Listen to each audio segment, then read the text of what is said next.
One stormy night, a father holding his shivering little girl was treated like a beggar in a hotel lobby. What the staff didn't know, he was their CEO. This story will give you goosebumps, so make sure to subscribe and share your thoughts. In the comments, they laughed at him when he walked in with his little girl soaked from their rain. They told him the hotel was fully booked, not realizing he owned the entire building. They say never judge a man by his shoes. But this time, they were, judging by everything. His coat, his child, his silence. On that stormy Thursday night, Dorian Tate wasn't wearing his name. He didn't walk in to ask the CEO of Tate Hospitality Group. He walked in as a father, trying to find shelter for his daughter. And the staff, they treated him like a beggar, or surlier. Dorian had finished a discreet tested inspection in a nearby city. He was known for doing that, showing up unannounced to see how his hotels were aerially being run. No VIP entourage, no branded car. Just him and his 6-year-old daughter Zoe. She loved coming along for Papa missions, as sheckled them.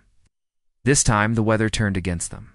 Their car broke down. It was getting late and the rain was merciless. So he decided to stay the night at one of his own hotels nearby, the Lexington Grand. But no one at the front desk recognized him. They didn't even bother to check the system properly. "Sorry, sir. We're at full capacity," the receptionist said flatly, not even glancing up. Dorian gently asked if they could check again. Zoe washing beside him. "Sir, we've told you we have no rooms," another added, clearly annoyed. Then came the worst part. A man in a tailored suit and Bluetooth earpiece walked by. At the hotel manager. He looked Dorian and Zoe up and down. "Sir, this is a high-end property. Perhaps you'd be more comfortable at Onuf, the lodges down the road," he said, gesturing toward the door. That's when Dorian's eyes narrowed, not in anger, in disappointment.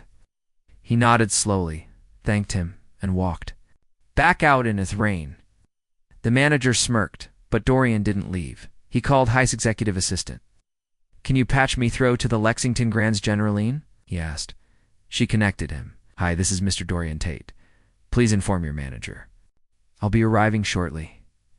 I need a walk through the property. Staff behavior and record from the front desk immediately." He ended the call and waited across the street with Zoe at Asmal coffee stand. The same hotel staff saw.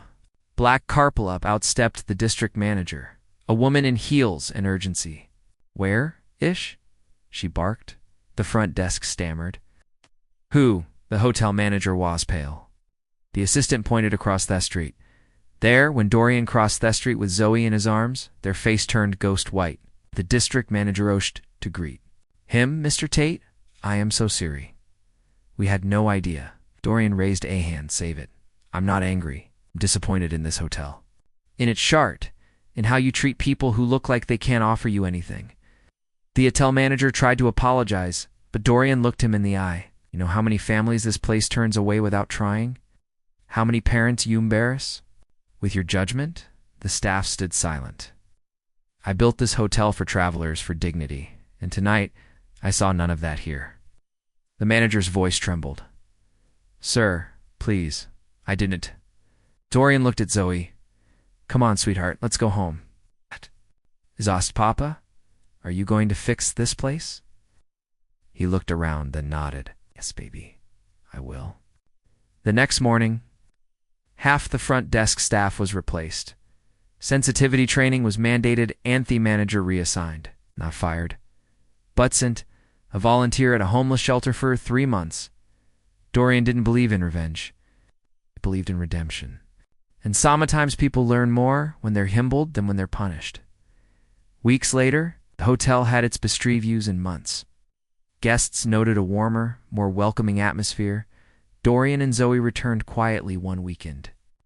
They were greeted with smiles, hot cocoa, and open arms. And this time, not one person asked if they had a reservation.